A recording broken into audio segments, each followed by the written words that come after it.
सवाल है, ज़मीन का वो कौन सा हिस्सा है जिस पर सूरज की रोशनी सिर्फ एक बार पड़ी, ना उससे पहले कभी पड़ी और ना अब कभी पड़ेगी।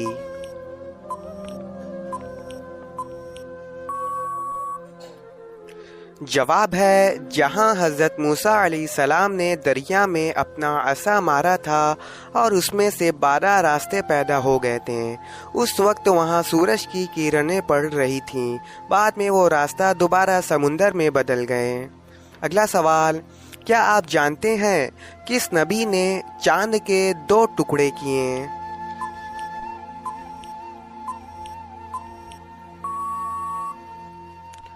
जवाब है, प्यारे आका मेराज का दूल्हा हज़रत मोहम्मद सल्लल्लाहु अलैहि वसल्लम ने चांद के 2 टुकड़े किए थे।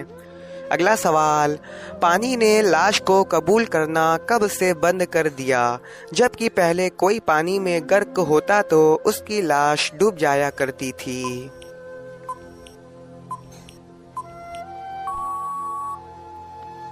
जवाब है, जब फ़िरऔन दरियाए कुलज़ुम में गर्क हुआ तो बनी इसराइल को उसके डूबने पर यकीन नहीं आया।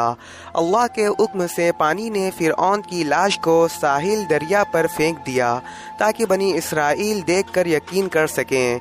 उससे पहले जो कोई भी पानी में गर्क होता था उसकी लाश डूब जाया करती थी, लेकिन फ़िरऔन के बाद से पानी ने लाश को कबूल करना बंद कर दिया। अगला सवाल, हर काफिर की कब्र में कितने अज़दहे मुसल्लत किए जाते हैं?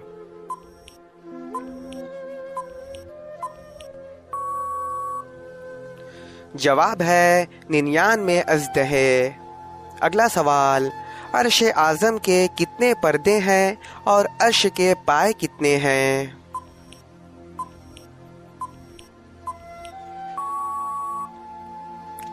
जवाब है, अर्श आज़म के 6 लाख पर्दे हैं और उसके 3,60,000 पाए हैं। अगला सवाल, हज़रत आदम अलैहिस्सलाम को जन्नत में किस दरख्त का फल खाने से मना फरमाया गया था?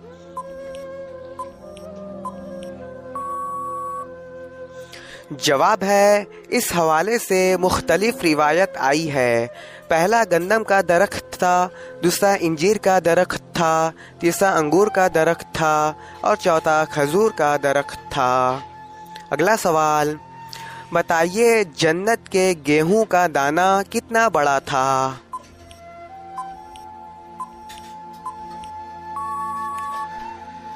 जवाब है, जन्नत का गंदम बैल के गुर्दे के बराबर था, शहद से ज़्यादा मीठा और मक्खन से ज़्यादा लजीज था।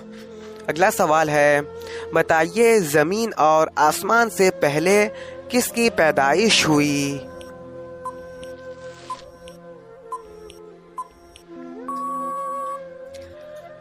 जवाब है, हज़रत इब्ने अब्बास रज़ियल्लाहु ताला अन्हु फरमाते हैं कि पहले ज़मीन की पैदाइश हुई, फिर आसमान की। ज़मीन से पहले पानी था, कुदरत ने उस पर झाग पैदा किए। वो झाग 40 साल तक एक जगह महफूज रहें, फिर वही झाग फैला दिए गए। इन्हीं फैलाए हुए झागों का नाम ज़मीन है। इन झागों की पैदाइश आसमानों की पैदाइश से पहले हुई और इनका फैलाव बाद में हुआ। अगला सवाल है, ज़मीन पर कांटेदार दरख्त कब से पैदा होने लगे, जबकि पहले तमाम दरख्त फलदार थे? जवाब है, हाबिल के कत्ल से पहले तमाम दरख्त फलदार थे, बगैर फल के कोई दरख्त नहीं था। जब काबिल ने हाबिल को कत्ल किया तो बाद दरख्तों पर कांटे पैदा हो गए। अगला सवाल है, क्या आप जानते हैं पानी पर ज़मीन सबसे पहले किस जगह बनाई गई?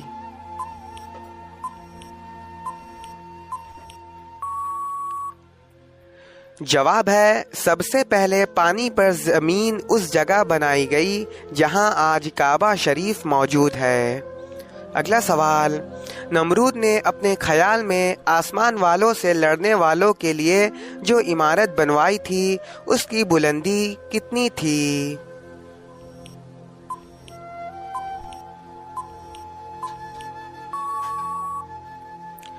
جواب ہے، نمرود نے شہر بابل میں ایک بہت اونچی عمارت بنوائی۔ اس کا مقصد یہ تھا کہ اس بلند عمارت کے ذریعے وہ آسمان تک پہنچ سکے اور آسمان والوں سے لڑ سکے۔ اس عمارت کی بلندی 5000 گز تھی۔ اللہ تعالیٰ نے ایک ہوا چلائی اور وہ عمارت گر گئی۔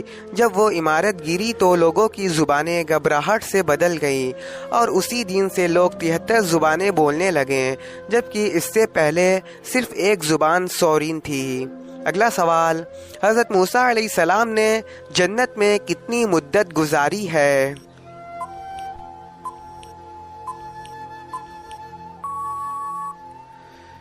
جواب ہے 3 راز، بقول دیگر 40 روز۔ اگلا سوال، حضرت موسیٰ علیہ السلام نے فرعون کے گھر کتنی مدت رہے؟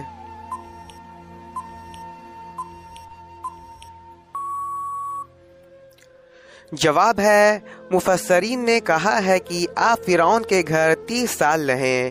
اس دوران آپ فرعون کے لباس پہنتے اور اس کی سواری پر سوار ہوتے تھے۔ اگلا سوال، حضرت موسیٰ علیہ السلام کی اس وقت عمر کتنی تھی جس وقت آپ نے فرعون کی داڑھی پکڑ کر تھپڑ رسید کیا؟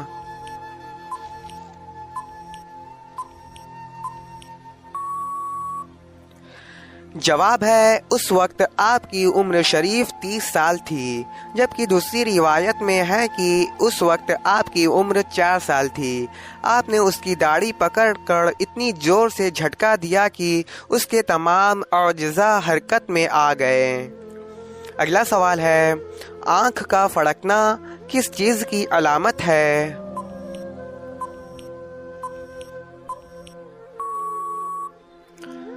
جواب ہے، اسلام میں آنکھ کا پھڑکنا کسی خاص نشانی یا مذہبی عقیدے سے وابستہ نہیں ہے۔ یہ ایک عمومی جسمانی عمل ہے جو عام طور پر تھکاوٹ، تناؤ یا جسمانی وٹامن کی کمی کی وجہ سے ہوتا ہے۔ بعض اوقات آنکھ کے پھڑکنے کو مختلف علامت سے منسوب کیا جاتا ہے، لیکن اسلامی تعلیمات میں اس کی کوئی خاص تشریح یا اہمیت نہیں دی گئی ہے۔ اگر آنکھ کا پھڑکنا بار بار ہو رہا ہو تو بہتر ہے کہ آپ کسی ڈاکٹر سے مشورہ کریں تاکہ کسی ممکنہ جسمانی مسئلے کی تشخیص ہو سکے۔ اگلا سوال ہے، مونچھوں کے بال سفید ہونا کس چیز کی علامت ہے؟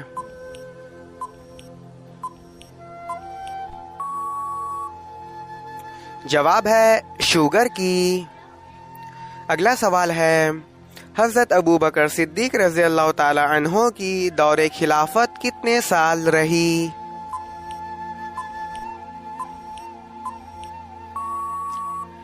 جواب ہے، تقریباً 2 سال اور 3 ماہ۔